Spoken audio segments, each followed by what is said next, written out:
আসসালামু আলাইকুম। আশা করি সবাই ভালো আছেন। আলহামদুলিল্লাহ আমিও ভালো আছি।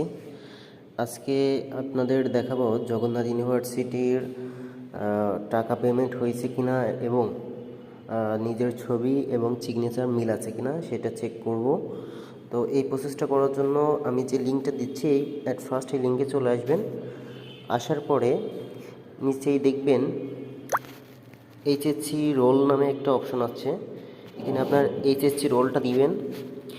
তারপরে এসএসসি রোল আছে, এখানে আপনার এসএসসি রোলটা দিবেন। তারপরে নিচে আছে মোবাইল নাম্বার, এখানে মোবাইল নাম্বারটা দিবেন। আপনার যেই সিমে আপনার পাসওয়ার্ডটা গিয়েছে সেই সিমের যে নাম্বারটা সেই নাম্বারটা অর্থাৎ আপনার নিজের নাম্বারটা দিবেন এবং সর্বশেষ পাসওয়ার্ডটা দিবেন যেটা আপনার ফোনে গেছে। তারপরে লগ ইনে ক্লিক করবেন। লগ ইনে ক্লিক করার পর আপনি আপনার নিজের ছবিটা